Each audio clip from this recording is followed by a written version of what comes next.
Yo, what's up YouTube? Dirty Dan Gaming coming back with another Rise of Kingdoms video, and today we are going to be talking about the last set of our legendary commanders within your KVK1 time frame. We have covered the wheel commanders, we have covered a Mightiest Governor commander. However, there are two left before you get to KVK1 that we have not really touched upon yet. So I did want to go over that with you guys today and give you my honest opinion on why you should not compete in these two Mightiest Governor events. So let's jump right into it. So as you all know, Mightiest Governor is an event that will award you with legendary commander sculptures by completing these numerous stages throughout the event: training troops, killing barbarians, farming, power upgrades, kill event, all that good stuff. However, there are two Mightiest Governors in the very beginning of the Age of a Kingdom that I believe that you should not invest in, because these events are a huge consumption in terms of resources as well as your speed ups. And in the early game, unless you are with like a really solid jumper group, you're probably not going to be in an established kingdom that's going to have a set Mightiest Governor just yet. Usually that takes a little while until the Lost Temple is taken. So let's jump into those two commanders. So we have done Richard I, we have done Charles Martel, we've done Minamoto, we've done Double C, we've done YSG, and we've even done Genghis Khan because I totally skipped over some of the other commanders and didn't realize that Genghis Khan was a KVK2 commander at the time of the recording. So we are going to finish our KVK1 commanders, and then I will probably do a summary video in terms of KVK1 pairings, as well as, I guess, an investment timeline of how you should work on some of those commanders, and just a summary of all of the videos that we've done prior to this. So jumping in, the very first Mightiest Governor commander that you are going to get is going to be Julius Caesar. Now, don't get me wrong, Julius Caesar has some really cool things that go for him. However, as stated in a previous video with Charles Martel, and I will leave a card up in the top, I'll try that for the first time, to that video, where I believe that you could actually make a push for Charles Martel as opposed to some of these other commanders that we're going to talk about, Julius Caesar being the first. So let's jump into his skills and just kind of see what he has going on for him. So the first skill is going to be Indomitable Army, which when it procs for the next 5 seconds is going to give your troops an attack and defense bonus of 20%, as well as giving you a 30% damage bonus. Pretty nice skill. The only thing that kind of stinks about it is that you need to fire off the active skill in order to get stat boost, which is something that we usually see on later generation commanders for just being passive. You get them for free. They don't need a rage requirement. So not a bad skill for the early game. And you'll see as we go along that his skills are actually pretty useful, which if you go back to my gold key video, which I'll leave a card up in the top for that as well, just make these guys a little bit more accessible, because if lower spending players could get their hands on them, I'm sure that people would be able to utilize them. Moving on to the next skill is going to be Divine Julius. Troops led by this commander take 10% less damage, and when this troops have 60% or fewer units remaining, they gain a 10% chance to trigger an effect whenever attacked that further reduces damage by 30% for 3 seconds, and it has a cooldown of 5 seconds. It can only trigger once every 5 seconds. So this is almost like a Richard skill. With this first part, at least, Richard is giving you just a straight up passive 10% damage reduction, so that is always nice. And then over here, you're getting, once you're below 60%, which isn't the most ideal, because once you're below 50%, you kind of really don't want to be fighting around in the field for too much longer anyway. But where these two skills kind of work really nicely together is in Ark of Osiris early gameplay. We saw JWM2 a couple Osiris leagues ago where they just didn't have the latest and greatest commanders and they needed to improvise, and they actually improvised with Richard I and Julius Caesar in garrison, and it is a nice stall tactic that you can use even in the later stages of gameplay if you don't have the proper garrison commanders. But in the early game, as you're playing Ark of Osiris and you need those garrison commanders because you don't really have too many of them to begin with, that's a very solid combo. So you can see that there is some versatility that comes out of Julius. Next, City Killer, and this is a really cool debuff that I actually didn't realize he had. So when attacking another governor city, Caesar's attacks have a 10% chance to reduce the enemy's troops defense by up to 30% for 3 seconds.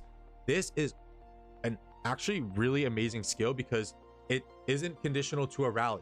It's just when attacking another governor city. So that means that you can just be swarming a city and Julius is going to have this ability to debuff them and reduce their defense, which, as we know, in the current meta of stats, defense is something that is highly sought out. Also, you have to keep in mind that passive and active skills stack. So, for example, I don't have a defense reduction commander off the top of my head that you would have access to that early, but just as an example, I have an XY. He gives you a 25% defense reduction. If that were to proc when Julius is proccing this passive skill here, that would mean that the city that you are swarming would take a 55% defense reduction. Those would stack up. So this is a very nice utility skill as well as this next skill, which is going to give you a 15% increased troop capacity. Again, make these commanders more accessible for the lower spenders, because what we're seeing now with the VIP levels and the increase of troops that people are able to bring to the field, level the playing field out a little bit, have the free-to-play and low spenders access to commanders like Julius Caesar or even Frederick, who offer the 15% troop capacity bonus, and allow them to bring some more troops to the field as well. And lastly is his expertise, which just gives him a lousy 400 damage factor. So all in all, you can see that Julius Caesar, he actually has some pretty cool skills available. However, I just don't think that it's worth in the early game to go and chase a Mightiest Governor event. You're going to be unlocking him through gold keys anyway. You're going to be getting access to his sculptures through the gold keys. So there really is no point of putting your valuable resources and speed ups into an event where you're going to be able to get this commander for free anyways. Like I said, Charles Martel is probably going to be the better option if you do want to chase one of those early Mightiest Governors. And the only reason why I say so is because he is the garrison meta in KVK 1 and KVK 2. Reminder, go check out that video if you haven't just yet. I'll probably post the card up here since I spaced out my cards a little bit better. Jumping into the third Mightiest Governor that you will encounter, and I think that the timelines from when I did my KVKs are going to be a little bit different, so I think you might only get like one El Cid or two El Cids. You won't have access to the full bunch like we did. And he does some pretty cool things too. He's a little bit more, he has some versatility to him in a different way than what Caesar has, so let's check them out. First skill is going to be Famous Warrior, which is going to give you a direct damage factor of 1000 for a legendary. This is very low. However, this will also disable the target's active skill and normal attack for 1 second. So if by chance you fire this off when the enemy is supposed to fire their skill, you will totally disable that skill. It will never happen. Very much, or unlike a silence, where silence just delays, with El Cid you will have an opportunity to just totally disable an active skill from proccing off, as well as the normal attack. If you disable the active skill, you're most likely disabling a normal attack as well, because a normal attack and an active skill occur in the same turn. So this is a very nice skill, once again, for early arc play, and then even in later game arc play, depending on how you want to structure your strategies and your swarm teams for structures. So this is something that is definitely a little bit usable in the later game as well. Next skill is going to give the attacks of the troops led by this commander a 10% chance to deal extra damage on the target, damage factor of 1000, which isn't too bad. So you are going to be getting some burst damage. So he does have a little bit of a burst damage perspective, which kind of helps counteract the fact that his active skill damage is so low. Moving on to his third skill is going to give him a very nice defense boost of 20%, as well as a march speed bonus of 15%. This is very nice early game. If you are able to get lucky with gold keys somehow and get him to a 5-5, 5-1, then I would say he's ready for the field. However, we are in 500 plus days of gameplay, and I only have him at a 5-5-4. Rip to my gold key luck. Next skill is going to be unyielding. When troops led by this commander have a 50% chance, or when troops of this commander have 50% or less of their units remaining, they gain up to 25% increased damage and 25% increased march speed. So the damage bonus is nice. However, whenever you are getting something conditional where it's dropping below 50%, it's kind of just like just giving you the same amount of damage from when that troop was kind of full in a sense. So you're not losing out too much on the damage there. And then the march speed bonus is really nice. This is also another kind of versatility skill, which allows him to be usable in Ark of Osiris as an arc carrier. That'll give you a total of 40% bonus march speed, and that's without equipment and talent points, which in the archer tree you do actually get a fair amount of march speed from there. And then lastly is going to be his expertise, which is going to give archer units led by this commander 5% increased attack, 5% increased defense, and deal an extra 2% damage to infantry units. This will round out and give you a total defense boost of 25%. Again, he is a legendary commander. He does have his usabilities, and you can plug and play him with other combos of commanders if you don't have anyone else available. Once again, going back to the rant, make these commanders more accessible for players in general, just in more so to help out the low spenders. Give them more commanders, give them more options. Mega whales aren't using these commanders, so let the free-to-play have fun with them. Free-to-play low spenders. So just kind of summarizing, once again, these guys are going to be appearing in your early stage kingdom Mightiest Governor events. Julius Caesar, who is going to be the first one you experience or encounter.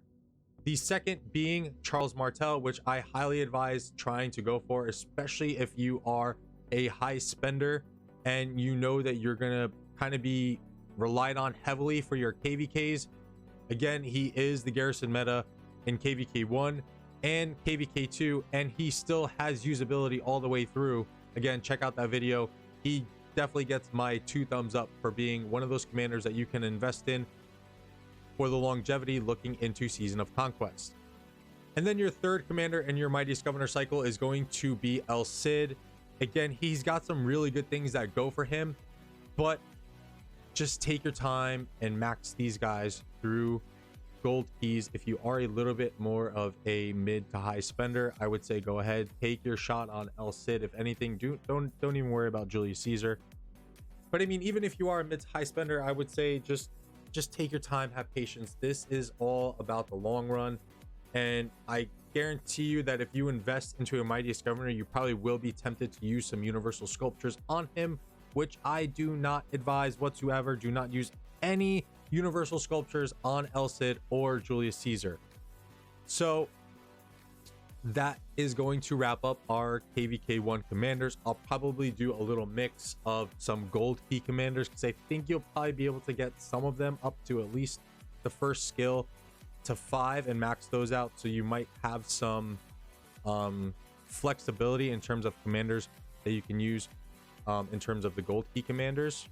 And then I'll probably just continue on my rant about those until your guys' ears bleed. So again, with that, in summary, Mightiest Governor commanders in the early stages of your kingdom: Julius Caesar, do not push for him.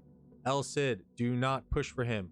Charles Martel, I would take a little push from him, but again, if you are a free-to-play or low spender, I wouldn't advise it. Save those speed ups and resources for better events and better commanders down the road. Just so you guys know that once El Cid is done, you will have access to Saladin, who is probably, I want to say, arguably in the top 5 commanders, I would say, to this day in Rise of Kingdoms. And you can see that he's still such an old commander now at this point, but his value holds up very well, and we will discuss that further in another video.